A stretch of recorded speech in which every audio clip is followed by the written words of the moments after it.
to be worked out as we understand it. All right, Ed Lawrence for us at the USTR. Thank you very much. Want to bring in the panel right now. Mattie Duppler, Independent Women's Forum visiting fellow. Ned Ryan, the CEO of American Majority and a former George W. Bush presidential writer. And Curtis Ellis, Senior Policy Advisor for America First Policies. Let me start with you, Curtis.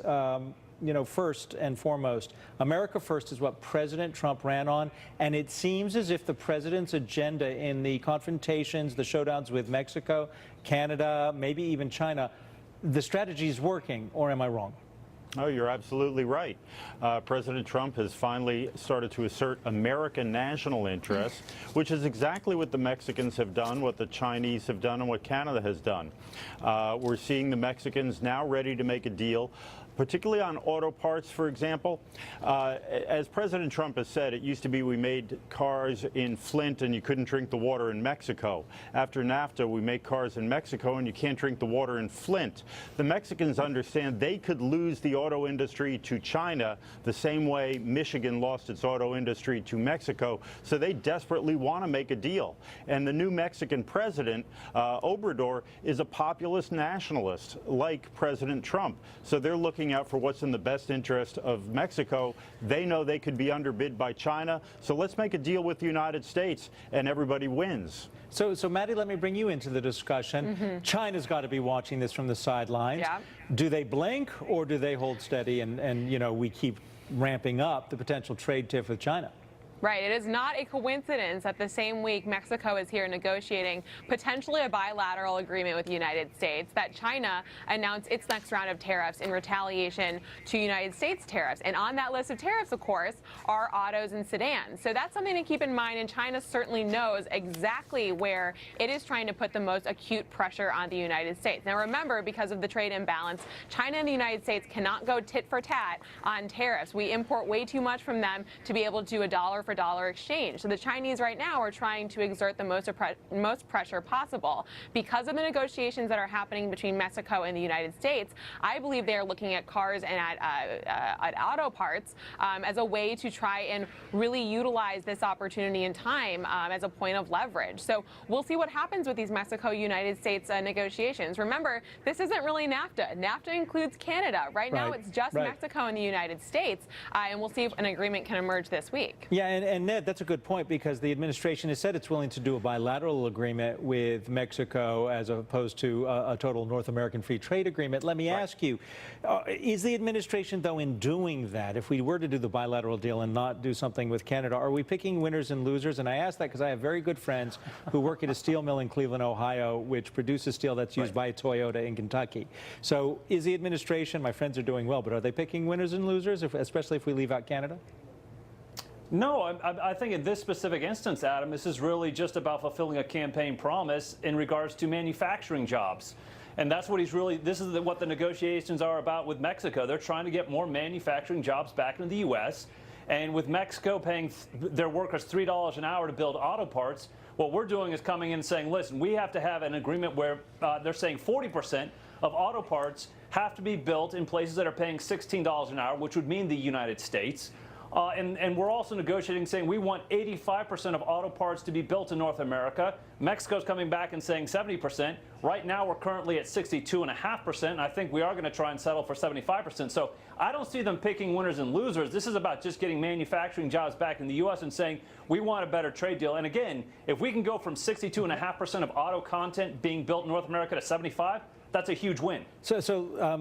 Curtis, let me bring you in with a question. I am going to say the unthinkable. Please understand I'm a car nut and I am a proponent of American automobiles, but I got to ask this question. If it's cheaper to produce the Ford in Mexico or the Chevy in Mexico, why not produce it in Mexico? Headquarters is still the United States. Design is still in the United States. It's like Apple. Build it overseas, but almost 85% of the money buying the product still comes back to the United States. So why not follow that model? And I know there are about 100,000 people employed just by the auto manufacturing industry who want to shoot me right now. But why not do that? Because it would be better for consumers, correct? Well, every consumer must be a producer, or else they won't have the money to be a consumer, right? So those 100,000 people want to be able to buy cars and washing machines and pay their mortgage and pay taxes. So that's the reason why we need manufacturing jobs in the United States. Not everybody is going to be a software designer or an Apple iPhone designer. Some people are going to be doing other things. We need a broad set of jobs for the broad set of skills for the broad set of people that are American citizens.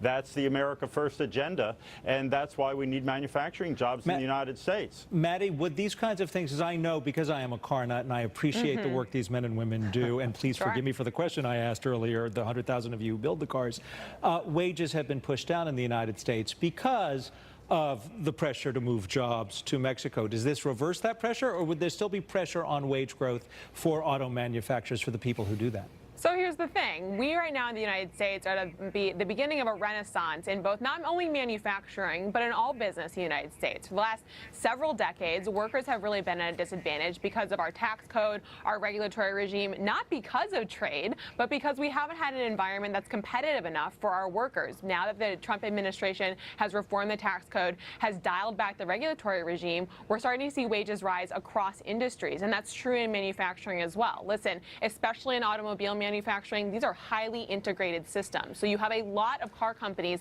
that are American car companies, but also foreign car companies who are actually here in the United States producing cars and auto parts here, not just because it is a good environment to do so, but because they can do so competitively in the United States. Last question to Ned is Freeland in Canada. What is she thinking right now? She's the economic minister, the trade minister in Ottawa.